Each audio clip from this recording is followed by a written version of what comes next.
Good evening. Welcome to North West Tonight with Annabelle Tiffin. Our top story, baby Rory needs a heart transplant. Her parents hope someone can make the difficult decision to help her. So many things have to align for it to be the perfect organ for Rory. I just can't put into words what it would mean to us, and just to be able and have some sort of... More than 1,000 people are waiting for organs in the North West. Also tonight... Gromit, that's it, cheese. We'll go somewhere where there's cheese. The creator of Wallace and Gromit returns to Preston to open the revamped Harris Gallery, helped by his most famous creations. I still have to pinch myself to be opening not just this exhibition, but reopening the refurbished Harris Museum, which in itself is an amazing attraction. We're with Sale Sharks as they start the new Prem season on a Thursday night for the first time ever with a home match against Gloucester. Join us later in the programme. A bumper crop, how the selfie generation has created a purple patch in pumpkin picking. And it was a chilly but a gorgeous start to the day. Blue skies, however, as forecast, it did cloud over. Now, how are we doing for the weekend? When is the rain arriving? Well, you'll have to join me at the end of the programme. I'll give you all the details.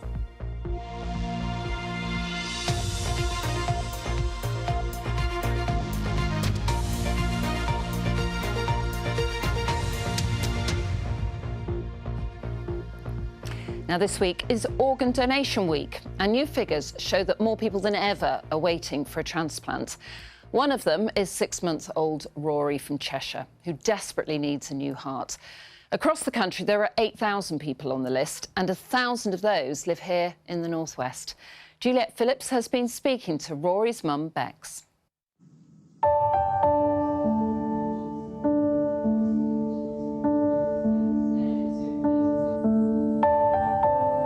It was really apparent as soon as Rory was born that something was wrong. 6-month-old Rory has been in hospital since the day she was born. I ended up having an emergency C-section, and there was no skin to skin, nothing. She was just whisked away and worked on, and at first they thought it was a problem with her lungs, but then later down the line it became apparent that it was a heart. Rory has dilated cardiomyopathy. Part of her heart is stretched and can't pump blood effectively. She's currently in intensive care with mum Bex and dad Toby at her bedside. We kind of took that selfie leaving for the hospital thinking, oh, we'll be home tomorrow with a little baby, and it's just not happened for us that way. Rory desperately needs a heart transplant. So many things have to align for it to be the perfect organ for Rory, from blood type to the weight of the heart to the time frame and the distance that the heart can travel. The numbers of people like Rory waiting for a transplant are at an all-time high. Figures show there are currently more than 1,000 people on the waiting list for an organ here in the North West. Over the past decade, 840 people have died whilst waiting for a transplant. The law around organ donation in England has changed. In 2020, an opt-out law was introduced. It means all adults are presumed to have consented to organ donation after death, unless they've recorded a decision not to, or they belong to an excluded group. Donations can't go ahead, though, without the support of the donor's family. The most difficult part is when the family don't actually know what their loved one would have wanted. So they'll say no. So the more people that are signed on the register, the more you have conversations with your family, the easier our job and my team's job is. Wow. For Rory, the wait for a transplant continues. Bex still has hope, though, that another family will make the huge decision which would transform Rory's life. If you're in that situation, you're clearly going through something horrendous, but if you could stop that happening to another family by saving another family's child, why would you not? What would it mean for you if Rory were able to get a heart? I just can't put into words what it would mean to us. And just to be able to take her home now and have some sort of normal life is just kind of, we're dreaming of the simple things. Like I think I said to someone, like, I'm just dreaming of being at home and having a cup of tea in a mug and holding my baby.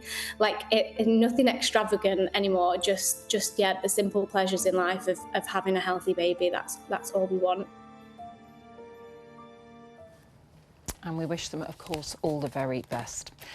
Right, let's get some of the day's other news now. And the man who helped plot the Manchester Arena bombing, Hashim Abedi, has appeared in court charged with 3 counts of attempted murder at a maximum security jail. The 28-year-old appeared via video link from HMP Belmarsh. 4 prison officers were injured after a suspected ambush at HMP Frankland in County Durham on April the 12th. He wasn't required to enter pleas to the charges and will appear next at the Old Bailey on October the 17th. The family of Ricky Hatton has shared the first details of his funeral arrangements. The boxing legend, who was 46, was found dead at his home in Hyde earlier this month. His funeral will be held at Manchester Cathedral on the 10th of October, and the procession route will also be published at a later date for fans who wish to pay their respects. Bus strikes in some parts of the region have been called off due to an improved pay offer. The union Unite will now ballot around 500 stagecoach drivers in Birkenhead, Chorley and Preston on the new offer. Meanwhile, Greater Manchester bus passengers have been warned to plan ahead for more drivers' strikes planned for early next week. Now, after almost 4 years and millions of pounds spent on it, Preston's famous Harris Museum is finally reopening to the public. The relaunch is being helped by Nick Park, who is, of course, known for putting Lancashire on the map in the form of one man and his dog. The creator of Wallace and Gromit has a new exhibition paying homage to the pair. Kelly Foran's been for a look around. 4 years and £19 million later, the Harris is finally about to reopen. And we've been allowed a sneaky preview, so let's go have a look. There's old remains, there's new exhibitions, but it almost wouldn't feel quite right to have a museum here without celebrating one of Preston's most loved creations. It's the wrong trousers. The wrong trousers. The man behind these characters will have his own special exhibition. And normally the sets are much smaller, but we're in a real-life Wallace and Gromit living room here. It's incredible. It's almost like, I don't want to say it's like a dream. I was going to say a nightmare. It's not a nightmare. It's like a dream, you know, walking into your own creations, you know, which have always been very small, and you know, so it's quite an extraordinary experience to see it all, to actually be in the world of Wallace and Gromit. I grew up in Preston, and the Harris Museum was always a real centre point of life, you know. The Harris first opened its doors in 1893. A huge team have spent years bringing it back to life. It means everything to us, to be honest, because it's taken 3.5 years. It got delayed with COVID. There's been 1 or 2 teething issues, but we've stood behind this, and we want to have this in the hands of our community for the next few generations. There's plenty old and new to see. And there's even a chance to have your very own portrait on the walls of this museum, which me and Tom can't resist. Ready? I think we just about got away with it. The museum officially reopens on Sunday with just the small matter of an Oscar winner doing the honours. You're going to be cutting that ribbon. What a moment will that be for you, as someone who's, you know, from here? I know. I mean, I still have to pinch myself to be opening not just this exhibition, but reopening the refurbished Harris Museum, which in itself is an amazing attraction, you know, in the Northwest. It's a real gem and holds so much interest for so many people. But to opening my own, or an exhibition of my characters is incredible. I never would have dreamt it. You know, my grandparents who inspired all the sets and everything, they'd be very proud. Kelly Foran, BBC North West Tonight in Preston. That is going to be a very, very popular exhibition, isn't it? Now, if you've been watching this week, you will see that we have been marking 200 years of train travel. When they first arrived in the North West, railways transformed our towns and in some cases created brand new ones like Crewe. And that's where we can join our transport correspondent, Judy Hobson. And, you know, Judy, Crewe is synonymous with trains, isn't it? It certainly is. I'm at Crewe Heritage Centre and yes, as you say, it's a real hub for rail in the region. More than 3 million passengers pass through Crewe every year. But as you say, you know, towns like this were built because of rail, and other towns in the region like Horwich, both towns very proud of their history, as Phil Cunliffe reports. Crewe. Just saying the name can make a rail fanatic's eyes light up. Some see it as the beating heart and soul of Britain's railway. Head to Crewe's former diesel depot and you'll still find engineering excellence. Now home to Locomotive Services, a rail operating company, it's like stepping inside an Aladdin's cave. Yeah, so we have been referred to as the Noah's Ark of the railway because we have a vast variety of different assets in our fleet, from steam engines to electric locos to diesels. One of the primary reasons that we're here is for people to enjoy our heritage and look back to a bygone time. Some of the world's most famous steam engines are based here. This is Britannia, Class 7 steam locomotive, built in Crewe. Ben helps prepare and run the trains which carry tourists all over the country. It's a multi-million-pound business and I'm in for a treat. How fast can it go on the main line then? What's the limit? 75 miles per hour. And of course it needs coal. Shall we have a go at putting some coal in? Yeah, feel free. Yeah. Put that in there like that. Some big chunks there, aren't there? And then literally, in she goes. Are we ready to go? Yeah, let's go. Let's sound the whistle then. Woohoo! We are moving. Yeah. We are moving. As easy as that. About 1 mile an hour. 1 mile an hour. Over the past 4 decades, Crewe's rail industries have declined. Locomotive Services employs a couple of hundred people. That's a fraction of the number who once worked in the town's loco works.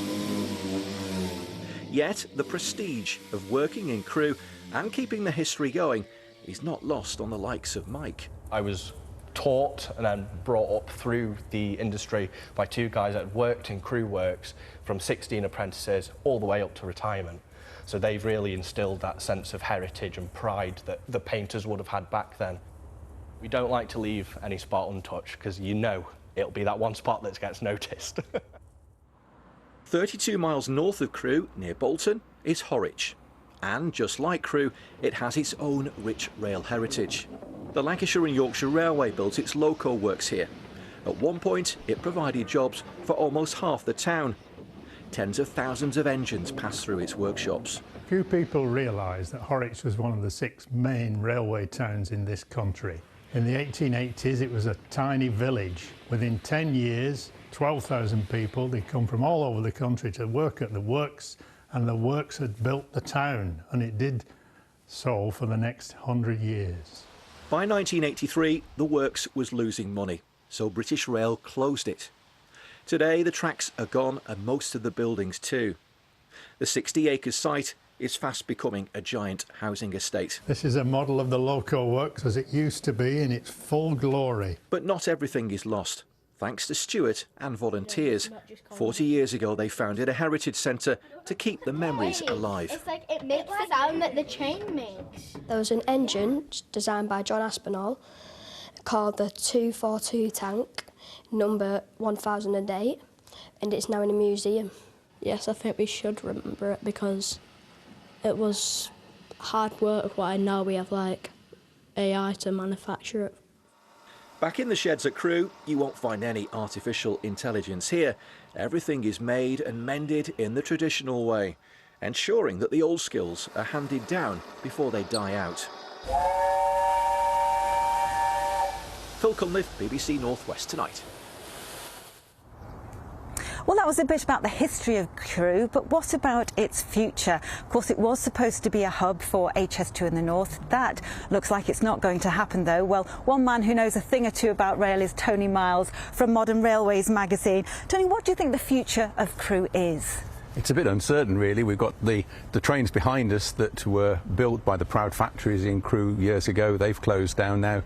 Training academies that were here have gone, and it does look like the station that desperately needs rebuilding and resiting isn't going to happen either. So it's a bit of a sad situation at the moment. Well, we were, of course, expecting something on Northern Powerhouse Rail, that new line between Manchester and Liverpool at the Labour Party conference. That's not going to happen. So what is the future of rail travel in the north without that?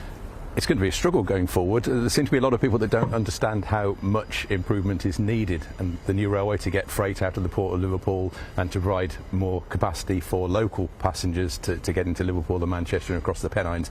It seems to be that they're sort of kicking the ideas down the road now, not quite saying no, we might find some money, we'll leave it to another parliament, and it's all talk but no action. Any good news for passengers? I mean, 1 in 25 trains still don't show up in the north. Anything positive to say? The train companies do seem to be getting a grip of the train performance. The problem now is the infrastructure. The last government and this one have been reducing the funding for Network Rail. There's a lot that needs replacing and maintaining, and things could get worse if they don't get a grip of the assets and keep on top of them. Tony Miles, thank you very much. Well, I'm sure, Annabelle, we're going to be speaking about rail again sometime very soon. Back to you. Yeah, it's always a hot topic conversation, isn't it? Particularly in the northwest at the moment. Thank you very much, Judy, and thank you to Tony as well. Right, we're moving on to sport now. We start with Sale Sharks, whose season got underway last night. You were there, Ian. I was there. Yeah? Along with a few thousand others, I would estimate, Annabelle, and very good it was too, as Rugby Union's top tier began with a Thursday night match for the first time in its history, and Sale Sharks were hoping to start off in style.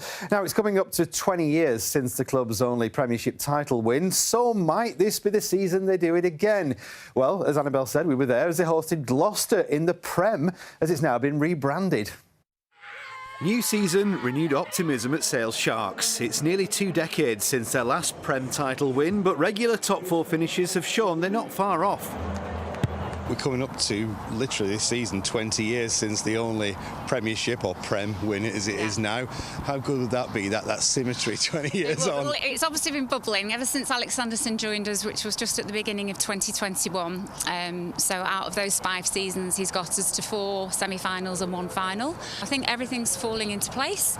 So, yeah, I'm very hopeful. 20 years, it's also 10 years since we bought the club, so it would be perfect synergy if we were to win the title and we could celebrate 20 years and then 10 years together. Oh, going all the way. Twickenham, here we come. We've got a great team, got great backing. What's not to like about Sale Sharks, right? What are you eating there? Foot long. Well, it was. Yeah, it was a foot long, yeah. It's about 2 inches now, isn't it? Excited? Brilliant. Thursday night, can't bring it on. Nice and clear skies.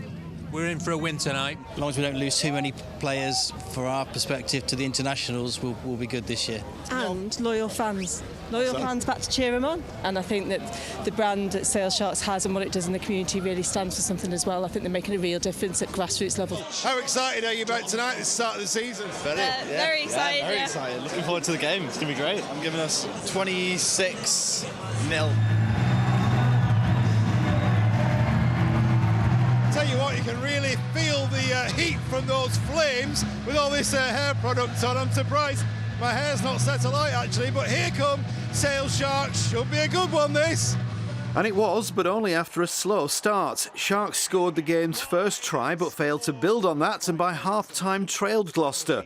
Improvement was needed and it came in the second period. Sale scored 3 tries, the pick of them coming from Joe Carpenter, who dived into the corner to all but secure the win that was then confirmed a few minutes later. Forward pass, O'Flaherty back to Carpenter to Andrews.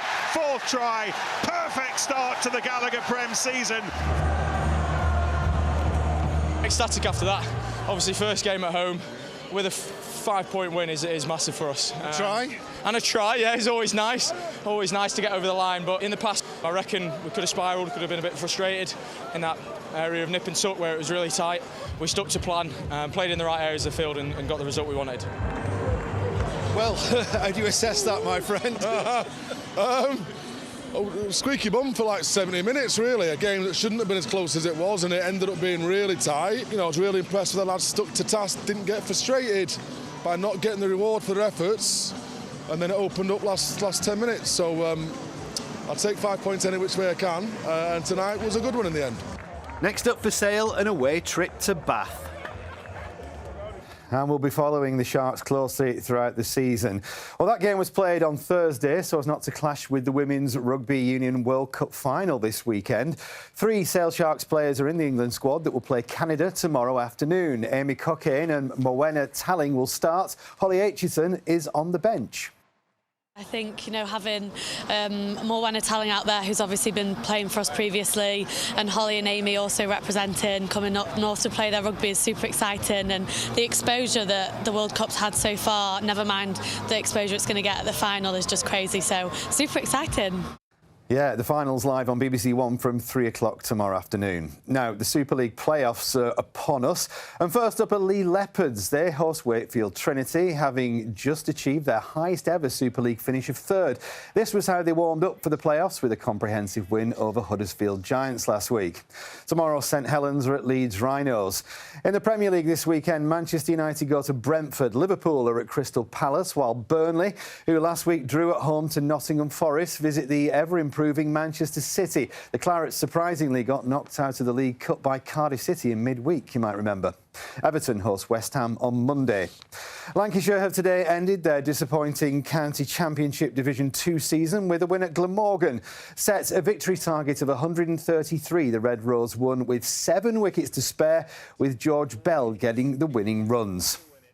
It's been a good start to the Ryder Cup for Southport golfer Tommy Fleetwood there, and Europe. Fleetwood and his partner Rory McIlroy, hilariously nicknamed Fleetwood Mac, a name chosen over the less punchy Tommy Ilroy, won their opening foursome at New York's Bethpage Black course as Europe took a 3-1 lead. Fleetwood's also partnering Justin Rose in this evening's 4 balls, which are now underway. Annabelle. I like that. Fleetwood Mac's very good. I didn't make it up. No, I know you didn't. I made up Tommy Ilroy, me and Howard, the producer. Oh, right. Didn't work. That's why one was funny and one was a bit meh. Anyway, thank you very much. That was very good. Thank you. Thank you. Now, it is all starting to look a little bit like this across the northwest. Yes, autumn is definitely in the air, which means it is, of course, time for pumpkins. And one farm in Warrington is opening its pumpkin patch early because of the huge demand. According to the owners of Kenyon Hall Farm, social media has boosted interest and they're seeing a bumper crop of influencers turning up wanting to take the perfect pumpkin selfie. Molly Brewer has been along too. It may not be spooky season just yet, but Halloween has come early at Kenyon Hall Farm. The Bulmer family have been growing pumpkins for more than 40 years. But since then, a lot has changed. We started off by growing them and selling them from the farm gate, and then people started asking to come into the patch and pick their own. I think that was a trend that came over from America, and from there it's just grown and grown. That's a nice one. Good job. Now the farm have a ticketed system, and this year they say demand is bigger than ever, and a lot of it's down to the likes, pardon the pun, of social media. We get the families who come, you know, with the children and wanting the pictures themselves, but we get a lot of influencers. That wasn't a thing, you know, 10 years ago. Influencers didn't exist. And now, yeah, they're the ones who are buying the tickets and wanting to come. The day we release them, every weekend, all of half term, pretty much sell out within hours. You know, people describe it as like, you know, compare it to booking a concert or a festival ticket. They're like, it's harder than booking Glastonbury. There's more than 20,000 pumpkins here at the farm and more than 70 different varieties. And people will come out here to the patch and find the perfect one and get that perfect picture. Good job.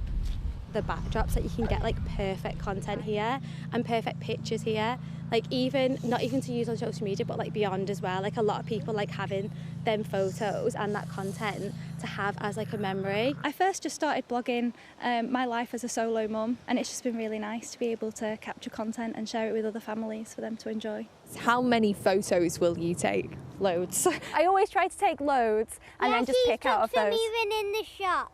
I have. A lot. Yeah, I take a lot, don't I? Yeah, I do like taking pictures, but we also try to make the focus not just about taking photos. Obviously, it's the actual experience of being here and being able to pumpkin pick on such a beautiful day. And I love coming to pick some pumpkins. Yeah.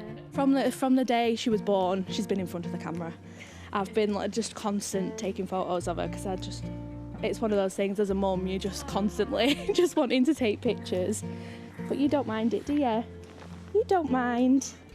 And it might be heavy lifting at times, but the results and memories are often worth it. Molly Brewer, BBC Northwest Tonight, Warrington. You've got a big Instagram following, haven't you, Kay? You're going to get down to get there, your selfie with a pumpkin carving. I always end up with the ones that are either teeny tiny or when you open it up, it's got all the goo inside. And then my kids don't want to have to do the bits. It hurts your hand. It hurts. I'm always the one doing it. And I'll be doing it again this year. Anyway, a lovely day today, this morning anyway, clouded over, as we talked about yesterday. So we did have scenes this afternoon that looked like this, Eccleston in Lancashire, fully clouded over after that cool but delicious start to the day. Now, this weekend, it looks like we are going to see a couple of mixed stories through Saturday and Sunday. Thanks for sending your photos. Of course, you can follow me on Weather Watchers on socials and send your pictures to Weather Watchers if you would like to. So, mixed this weekend. A lot of dry weather throughout tomorrow, and it will be early doors sunny if you are up at the crack of dawn. It will cloud over, we'll see rain later. Sunday looks to be the dry day out of the two. The odd shower is possible, but few and far between. So you can see we've got a little bit of high pressure in charge. This front, though, is coming over as we head through Saturday. So it looks like it's probably going to get to the Isle of Man as we head towards the end of the afternoon and then sweeps across all parts. Through this evening, if you're out and about, it stays dry. It's just going to be quite cloudy, although some clear spells on the Isle of Man, with temperatures dropping down overnight in coolest spots down to about 7 degrees, where you've got more in the way of cloud. You're going to be hovering in double figures. So 11 is 52 in Fahrenheit.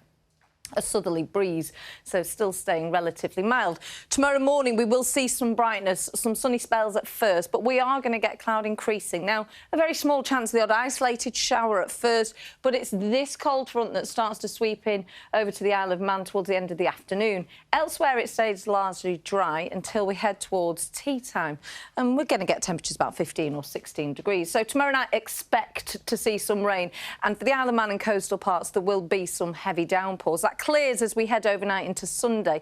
Sunday itself, there will be a fair amount of cloud through the day, but as we head towards the back end of the day, we should get some late spells of evening sunshine with temperatures on Sunday coming up to around about 16 or 17 degrees. And we start next week, do you know what? It's not looking too bad. Monday, it'll be mostly cloudy. Top temperatures, 16, 17 degrees. That's your forecast. No, I think that looks good, doesn't it? It's not too bad. The end of rain, September. you know. Mind my glass of water, don't trip over that.